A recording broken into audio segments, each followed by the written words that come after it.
Bonjour, je vous souhaite la bienvenue sur le podcast Prépare-toi, le podcast qui parle de transition retraite. Notre invitée du jour sera Sophie Doniol, fondatrice de BO Healthcare. L'ambition de cette structure, proposer un service d'accompagnement physique personnalisé à distance avec du matériel adapté. À présent, je vous laisse écouter la discussion et les différentes réflexions qu'on a pu avoir avec Sophie lors de ce podcast sur les besoins d'activité physique et d'analyse durant la transition retraite, en espérant alimenter votre réflexion ou celle de vos proches.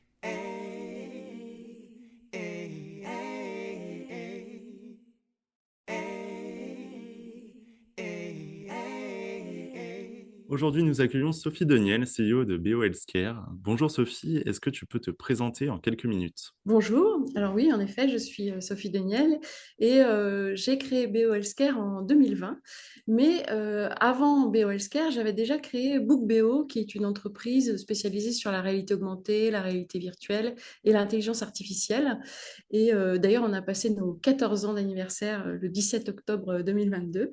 Donc, on a un petit peu d'expérience sur tous ces sujets. Et en fait, au cours d'un programme européen, on a été sollicité pour développer une appli de téléréhabilitation respiratoire pour des patients qui étaient en insuffisance respiratoire grave.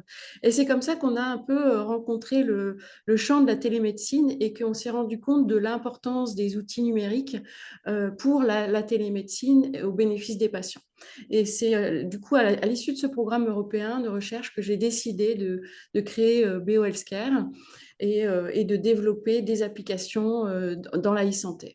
J'ai vu que vous développiez une application qui s'appelle Alix. Je voudrais savoir un petit peu en quoi elle consiste. Alors, l'application Alix, c'est en fait une application avec une intelligence artificielle qui fonctionne avec différents capteurs biométriques qui remontent le rythme cardiaque. C'est vraiment, cette application a été faite à l'issue du programme européen, ce que je vous disais tout à l'heure sur la téléréhabilitation respiratoire. Et on a étendu un peu le champ des possibles d'Alix à toute forme de problématiques santé. On adresse des problèmes de sommeil, des problèmes de poids, des besoins de remise en forme, des troubles musculo-squelettiques. Donc, on adresse vraiment tout un tas de types de publics. Et Alix génère un programme d'activité physique adapté à la personne au quotidien pour cette remise en forme. Et donc, par exemple, si on a des problèmes de sommeil, on va ajouter à Alix un capteur, genre un matelas connecté, qui va permettre de remonter des données de sommeil de la personne. Et Alix utilise ces données de sommeil pour ensuite proposer de l'activité physique adaptée donc aux données de sommeil de la personne. Si elle a plus ou moins bien dormi, elle n'aura pas tout à fait le même programme d'activité physique. Et en plus, on enregistre toute l'activité que la personne va faire sur un certain nombre de mois, puisqu'on utilise Alix au quotidien. Et on va analyser un peu les progrès.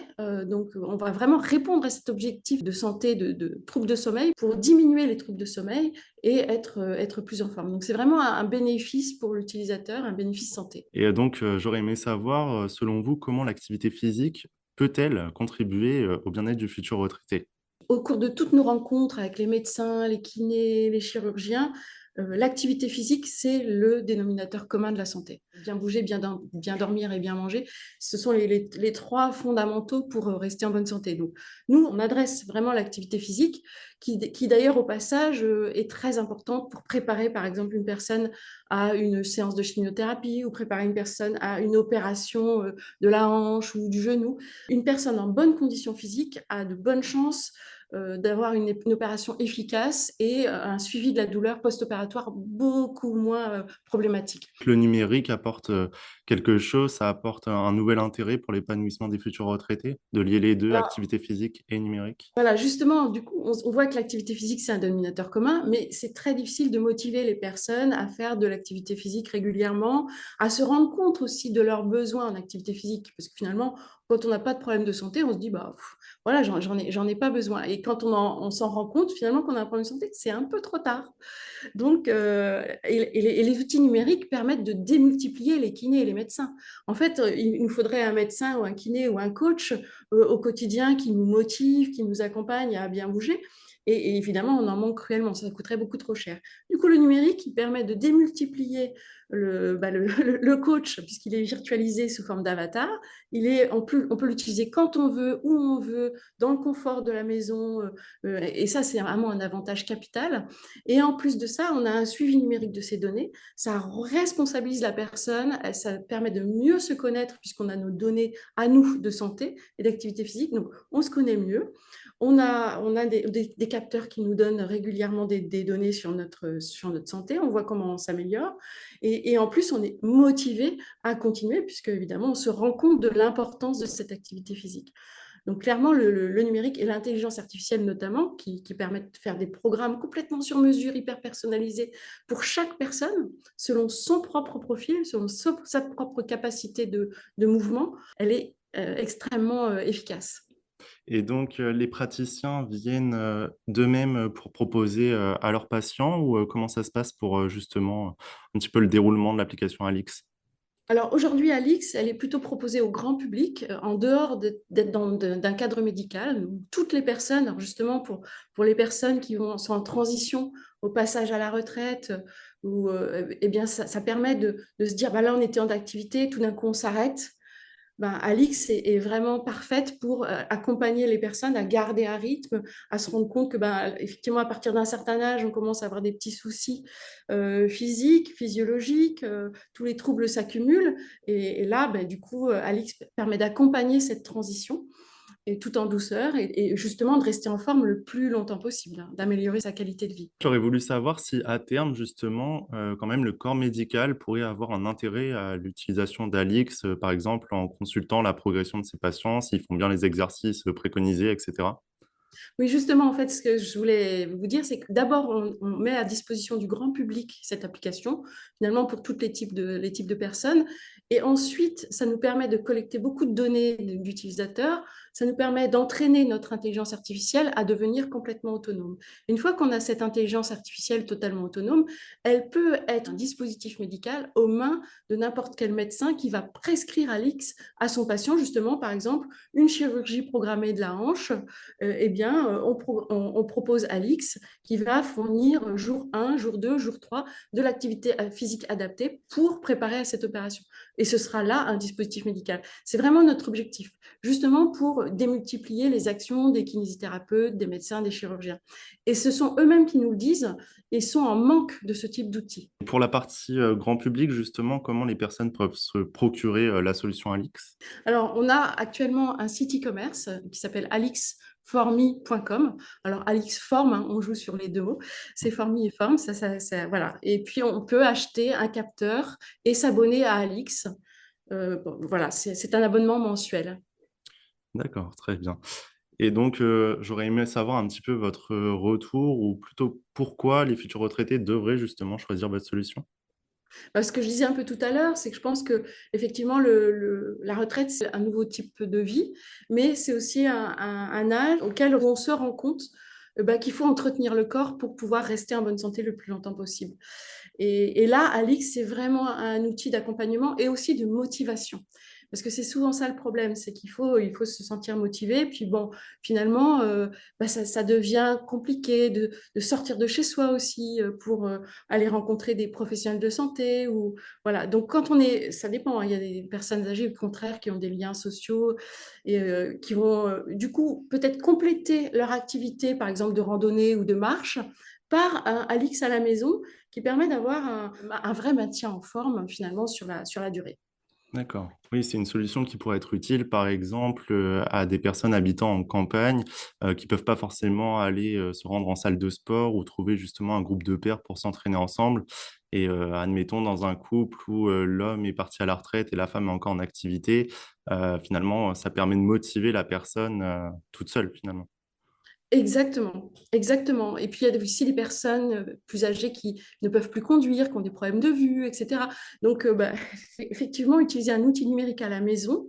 Et en plus, Alix, je ne l'ai pas dit au départ, mais on peut utiliser les accessoires de la maison. Une chaise pour faire voilà, on se lève, on se rabaisse. Il y a tout un tas d'exercices adaptés aux accessoires qu'on a à la maison. Donc, c'est vraiment sur mesure pour la personne selon ses besoins.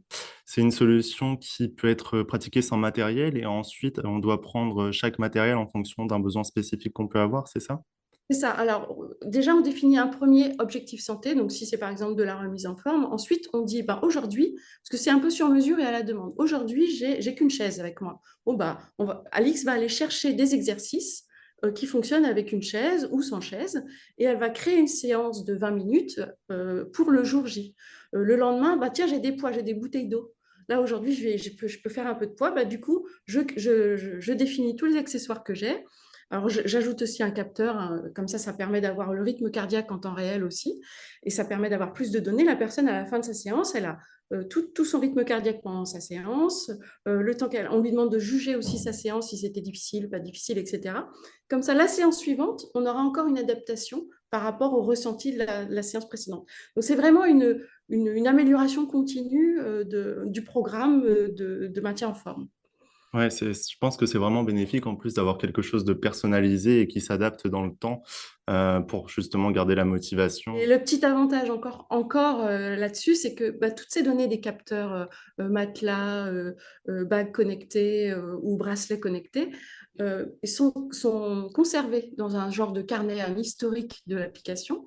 Et ça, l'utilisateur peut le partager avec son médecin.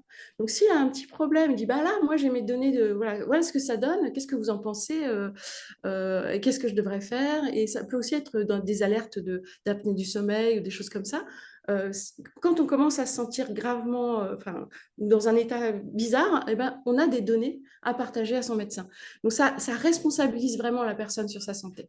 Et en plus de ça, j'imagine que c'est un gain de temps pour les médecins finalement, plutôt qu'à avoir à passer une batterie de tests, etc. Ils ont tous les résultats en main. Exactement. D'autant que au démarrage de l'application, on met en place un test d'effort. Donc, si la personne peut faire le test d'effort, ça nous permet d'évaluer exactement le profil énergétique de la personne et de faire une intensité d'activité adaptée au rythme cardiaque de la personne. Et si elle ne peut pas faire ce test d'effort, elle a un questionnaire santé, un questionnaire Jackson, qui permet aussi d'évaluer la personne. Parce que si on ne peut pas monter les genoux, par exemple, on a mal aux genoux, bah, on peut quand même répondre à des questions qui nous mettent dans un certain état. Donc voilà, quand un médecin dispose des données d'Alix, il dispose vraiment du profil énergétique de la personne, de son activité et peut-être des chocs qu'elle a pu avoir. Donc ça lui permet d'avoir un diagnostic bien amélioré en fait. Donc c'est un outil qui peut être vraiment intéressant pour justement faire un petit check-up sur Absolument. soi, et notamment au passage à la retraite, quand justement les activités Ben viennent voilà. à se Ouais. minimiser. Et, On du pourrait même coup, faire un petit slogan, le Alix Check-up. Ouais. tout à fait. C'est une très bonne idée. Et donc, j'aurais aimé savoir si vous aviez quelque chose à rajouter ou où est-ce qu'on pouvait justement vous contacter, vous retrouver, des petites Ah oui, on est informations clés. très facile à contacter. Nos téléphones sont écrits sur le site internet. Et on a, voilà, on a des emails, on est ouvert à toutes les questions des utilisateurs parce que ça nous intéresse aussi énormément d'avoir des retours utilisateurs. Là, on s'est fixé un objectif pendant un an de capter 30 000 utilisateurs mensuels à l'échelle de l'Europe. Donc d'ici mai 2023, donc on est au contraire ravis si les personnes peuvent nous rejoindre parce qu'ils vont nous aider à enrichir cette intelligence artificielle pour qu'elle puisse devenir dispositif médical. Au-delà du site internet, est-ce que vous avez des réseaux sociaux mis en place? Oui, on a Facebook, Instagram, LinkedIn, on a tous les réseaux Toute en la place. panoplie des réseaux. La Très panoplie bien. BOLSCare, Alix, donc normalement vous nous trouvez.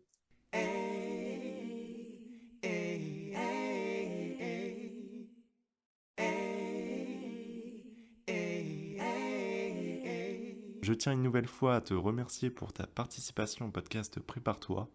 Merci pour ta contribution. Grâce à toi, nos auditeurs en savent davantage sur la corrélation entre l'activité physique et le bien-être à la retraite.